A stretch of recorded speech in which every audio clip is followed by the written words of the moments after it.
കോളുണ്ട്. Hello hello, welcome to the programme. ആരാണ്?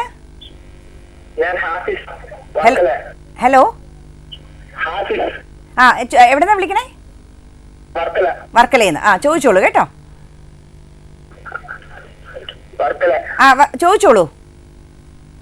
ഞങ്ങൾക്ക് കുറെ വെറൈറ്റി ഇങ്ങനെ ഹോസ്റ്റല് പെൻറോബിയ എല്ലാം ഉണ്ട്. പക്ഷെ ഇതെല്ലാം മേടിച്ച് ഒരു തവണ മാത്രമേ ഫ്ലോർ വരത്തുള്ളൂ. പിന്നെ അത് കണക്ക് അങ്ങ് നിന്ന് കാലോളം ഇത് കണക്ക് നിന്ന് പോകത്തേ ഉള്ളൂ. പിന്നെ പൂ ഇത് ഫ്ലോർ നടക്കത്തില്ല.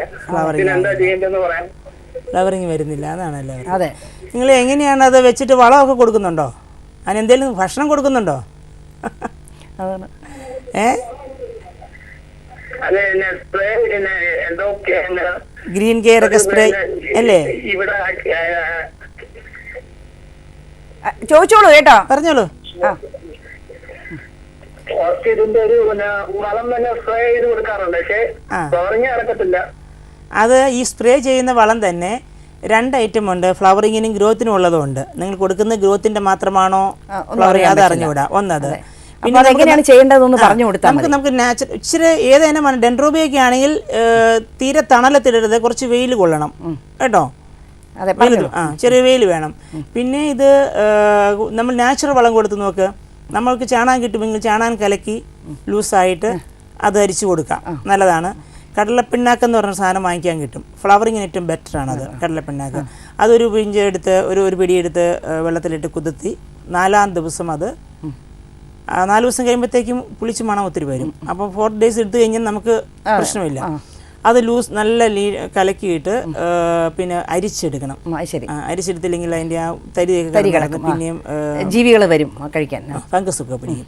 അരിച്ചെടുത്തിട്ട് അത് സ്പ്രേ ചെയ്ത് കുറേ വെള്ളം, 1 ലിറ്ററിന് 10 ലിറ്റർ വെള്ളം എന്ന രീതിയിൽ അത് കൂട്ടി കൊടുക്കണം. 1 ലിറ്റർ കടലപ്പിണ്ണാക്ക് കലക്കിയ വെള്ളത്തിൽ 10 ലിറ്റർ വെള്ളം ചേർത്ത് സ്പ്രേ ചെയ്യണം. എന്ന് വെച്ചാൽ അത് എക്സ്പെർട്ട് ആയവർക്ക് അതനുസരിച്ച് കോമ്പിനേഷൻ ചിലപ്പം കുറച്ചിക്കാൻ പറ്റും. ആദ്യമായിട്ട് ചെയ്യുന്നവർക്ക് അത് കൂടുതലാണ് ഞാൻ പറയുന്നത്. കാര്യം എന്ന് വെച്ച് കഴിഞ്ഞാൽ അത് എന്തെങ്കിലും കാരണവശാൽ ഇവർ എടുക്കുന്ന ക്വാണ്ടിറ്റി കൂടി പോയി കഴിഞ്ഞാൽ ചെടി നശിച്ചു പോകും. അപ്പോൾ കുറഞ്ഞു പോയാൽ പേടിക്കണ്ട, ഗ്രാജുവലി അത് അവർ പഠിച്ചോളും.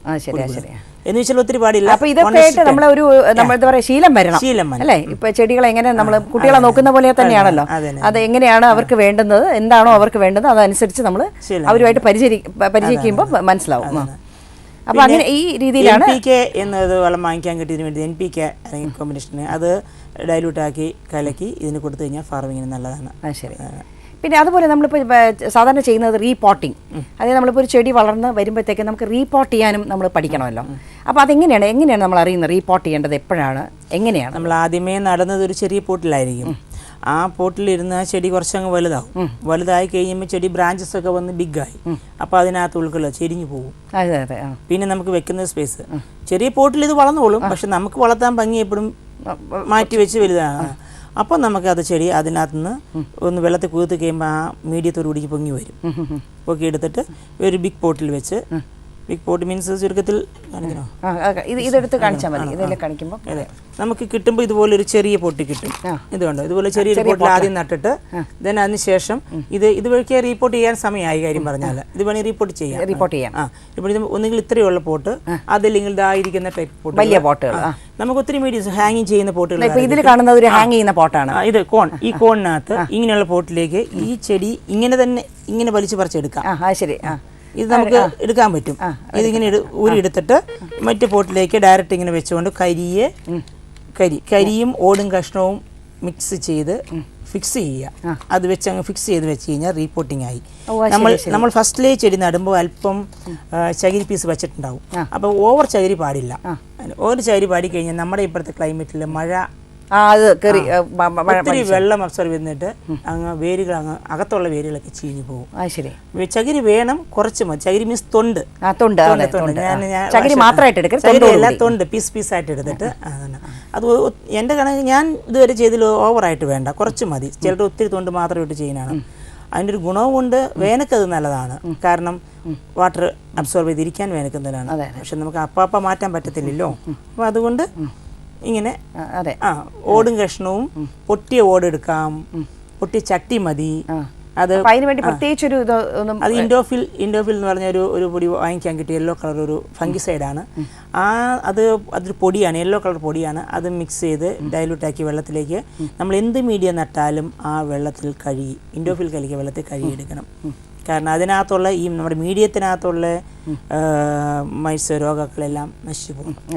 എന്നിട്ട് വേണം ഈ ചെടി റീപോർട്ട് ചെയ്യാൻ. റീപോർട്ട് ചെയ്യുന്ന പോട്ട് വരെ കഴുകിയെടുക്കണം. കാരണം ഇതിൽ ഏറ്റവും ഞാൻ കേട്ടിട്ടുള്ളത് വളരെ സ്റ്റെറൈൽ കണ്ടീഷനിൽ, അതായത് നമ്മൾ മുറിക്കുന്ന കത്തിരി വരെ അതുവരെ നല്ല സ്റ്റെറൈലായിട്ടേ നമ്മൾ ഇത് ചെയ്യാവൂ. കാരണം പെട്ടെന്ന് വൈറസ് വരാൻ സാധ്യതയുണ്ട് എന്ന് പറഞ്ഞു. ഇനി നമുക്ക് ഇവിടുത്തെ ഈ പൂക്കളിലേക്ക് ഒന്ന് പോകാം. കാരണം ഞാൻ കാണുന്നത് വെറൈറ്റി ആയിട്ടുള്ള പൂക്കൾ കാണുന്നുണ്ട്. അതായത് ഇപ്പോൾ ഇത് തന്നെ ഒരു വ്യത്യാസം കാണുന്നുണ്ട്. ഇതും അതുപോലെ ഇതും എന്താണ് ഈ പൂക്കളുടെ ഒരു ഇതിലൊരു മഞ്ഞയും ഇതിലൊരു വയലറ്റും കാണുന്നുണ്ട്. ഇത് വൈറ്റ് ആൻഡ് പർപ്പിൾ ആകത്തുള്ളൂ. ഈ ചെടിയുടെ പേരാണ് കാറ്റിലിയ എന്ന് പറയും.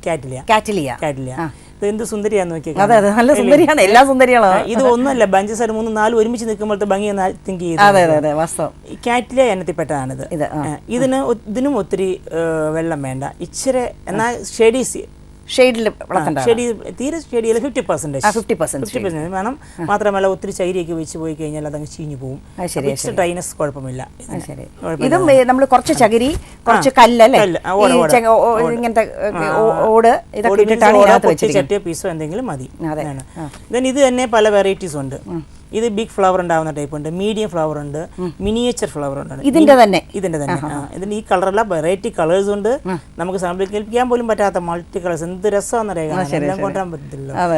അപ്പോൾ മീഡിയവും മിനിയേച്ചറും ആണെങ്കിൽ കുറെ ഇടയ്ക്കിടയ്ക്ക് ഫ്ലവർ ചെയ്യും. ഇത് എത്ര കാലം നിൽക്കും ഇതിങ്ങനെ ചെടിയിൽ? ഇത് കാറ്റിലിയ നമ്മുടെ വീട്ടിൽ നിന്ന് പൂത്ത് വരുമ്പോൾ ഒരു അറൌണ്ട് 2 months നിൽക്കും അല്ലേ?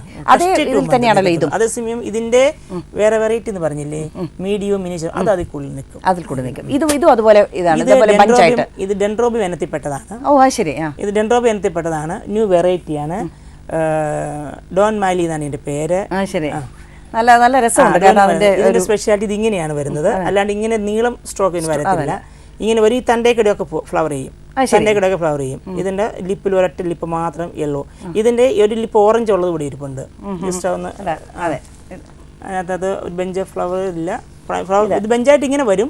ഇവിടെ വന്നിട്ടാണ് ഇതാണ് മുട്ട് വന്നത്, ഇങ്ങനെ വരുള്ളൂ. ഇത് കണ്ടോ, അത് സെയിം സാധനം തന്നെയാണ്. ഓറഞ്ച് കളർ, ഇത് യെല്ലോ. ഇതൊക്കെ എന്റെ സ്പെഷ്യൽ കളക്ഷൻ പെട്ടതാണ്. നല്ല രസമുണ്ട്. കാരണം ഇതൊക്കെ ഒരു വെച്ച് കഴിഞ്ഞാൽ നല്ലൊരു ഭംഗിയുള്ള. അത് കോസ്റ്റ്ലിയാണ്, ഇത് കോസ്റ്റ്ലിയാണ്. മൾട്ടി പെറ്റൽ എന്ന് പറഞ്ഞല്ലേ, മൾട്ടി പെറ്റൽ. അത് പക്ഷേ അതിന്റെ പല കളേഴ്സ് ഉണ്ട്, ഡബിൾ കളേഴ്സ് ഒക്കെ വരും. ഇത് വളരെ ഓൺസീഡിയം എന്ന് പറയുന്നത്. അത് തന്നെ ഒത്തിരി വെറൈറ്റീസ് ഉണ്ട് ഇതിന്റെ. അതായത് നമ്മൾ പലപ്പോഴും ഈ എക്സിബിഷൻസിനൊക്കെ പോകുമ്പോൾ ഇതിന്റെ പല വെറൈറ്റി ഞാൻ കണ്ടിട്ടുണ്ട്. അപ്പൊ ഇതെന്താ മെയിൻറ്റെയിൻ ചെയ്യാൻ എളുപ്പമുള്ളതുകൊണ്ടാണോ അതോ എങ്ങനെയാണ് ഇതിന്റെ മെയിൻറ്റെയിൻ ചെയ്യാൻ? അത് അത്ര എളുപ്പമൊന്നുമല്ല.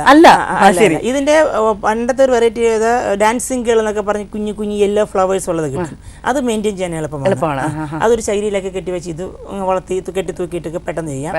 ബഞ്ച് ഓഫ് ഫ്ലവർ കാണാൻ നല്ല ഭംഗിയാണ്. കാരണം ഇതിനൊരു ഹൈബ്രിഡ് ആണ്. ഇത് അതിനേക്കാൾ ഹൈബ്രിഡ് വെറൈറ്റിയാണ്. ശരി. ഇത് ഇതുപോലെ കുറച്ച് ഓർക്കിഡ് വളർത്താൻ പഠിച്ചു കഴിഞ്ഞാൽ അതും വളർത്താൻ പറ്റും. ഇതെല്ലാം ഇച്ചിരി കോസ്റ്റ്ലി പെട്ടതാണ്. അത് എന്റെ ഒരു ഓർമ്മ ആദ്യത്തെ എങ്ങനെ പറയുമ്പോ ഈ ഡവ് ഓർക്കിഡ് എന്ന് പറഞ്ഞിട്ടൊരു അകത്ത് ഇങ്ങനെ നമ്മൾ പൂവിനകത്ത് നോക്കുമ്പോൾ ഒരു പ്രാവ് ഇരിക്കുന്ന പോലെ ഇരിക്കും. അങ്ങനത്തെ കണ്ടിട്ടുണ്ട്. ഇത് അതും വൺസീഡിയമാണ്, ഇതും വൺസീഡിയമാണ്. ഇതിന് പറഞ്ഞ വൈറ്റ് ഫെയർ കണ്ടോ, സുന്ദരി ഫെയറി വൈറ്റ് എന്നാണ് പറഞ്ഞത്. നല്ല രസമുണ്ട്. ഫെയറി വൈറ്റ് എന്നാണ് പറഞ്ഞത്. ഇതൊക്കെ നല്ലോണം ഈ പറയുന്ന എല്ലാ എനിക്ക് തോന്നുന്നു ഓർക്കിഡ്സ് മിക്ക എല്ലാം ഒരു 2-3 മാസമൊക്കെ ഇങ്ങനെ നിൽക്കുന്ന വെറൈറ്റി ആയിരിക്കും അല്ലേ? ഇതൊക്കെ അതുപോലെ നമ്മൾ അവിടെ കാണുന്ന ഒരു മഞ്ഞ ഇത് കാണുന്നുണ്ട്. ഈ വീതിയുള്ള അല്ല, ആ മഞ്ഞ ഇതെല്ലാം ഒരൊറ്റ വെറൈറ്റി പെട്ടതാണ്. ഫെലനോപ്സിസ് എന്ന് പറയും. ഫെലനോപ്സിസ് ഇതെല്ലാം ഒരു വെറൈറ്റിയിൽ പെട്ടതാണോ? ഫെലനോപ്സിസ് വെറൈറ്റി പെട്ടതാണ്. ഈ ഫ്ലവറും ലാസ്റ്റിംഗ് ആണത്. ഇത് നല്ല ലാസ്റ്റിംഗ് ആണത്. ഈ കൂട്ടത്തിൽ ഈ വെച്ചിരിക്കുന്ന കൂട്ടത്തിൽ ഏറ്റവും ലാസ്റ്റ് കുറവുള്ള ടൈപ്പ് ഇതാണ്. സുന്ദരിയാണെങ്കിലും ഏറ്റവും ലൈഫ് കുറവുള്ളത്. ബട്ട് ഇത് നല്ല ലൈഫാണ്. ഇതിനൊരു പ്രത്യേകത, ഇത് ഫ്ലവർ കഴിഞ്ഞാൽ ഇത് കട്ട് ചെയ്ത് കളയണ്ട, സ്റ്റെം കട്ട് ചെയ്ത് കളയണ്ട. ഇതിന്റെ അറ്റത്ത് നിന്ന് വീണ്ടും വളർന്ന് ഫ്ലവർ വന്നുകൊണ്ടിരിക്കും.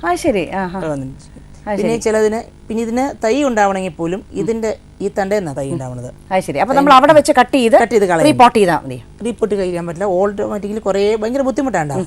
അപ്പോൾ എപ്പോഴെങ്കിലും ഒരു തൈ ഉണ്ടാകുമ്പോൾ അത് വേറെ ഇറങ്ങി കഴിഞ്ഞ ശേഷമേ കട്ട് ചെയ്യാവൂ. ഇത് ഇങ്ങനെ അതായത് ഈ മുളയിന്ന് അവിടെ നിന്ന് മോളിന്റെ അവിടെ നിന്ന് വേര് പൊട്ടും, അവിടെ വെച്ച് അപ്പോൾ കട്ട് ചെയ്തെടുക്കണം. വേര് നീണ്ട് കഴിഞ്ഞിട്ട് കട്ട് ചെയ്തെടുക്കാം, അല്ലാണ്ട് ഇത് കട്ട് ചെയ്ത് വിട്ടാൽ ഒന്നും പിടിക്കത്തില്ല. ശരി ശരി. ഓക്കെ. അതായത് നമ്മൾ ഇതൊക്കെ നമുക്ക് ഫ്ലവറിങ് കഴിഞ്ഞ് കഴിഞ്ഞാൽ കട്ട് ചെയ്ത് കളയണം. പക്ഷേ ഡെൻഡ്രോബിയൊക്കെ ഫ്ലവറിങ് കഴിഞ്ഞാൽ കട്ട് ചെയ്ത് കളയണം. ഇതും ഫ്ലവർ കഴിഞ്ഞ് കഴിഞ്ഞാൽ കട്ട് ചെയ്ത് കളയാം.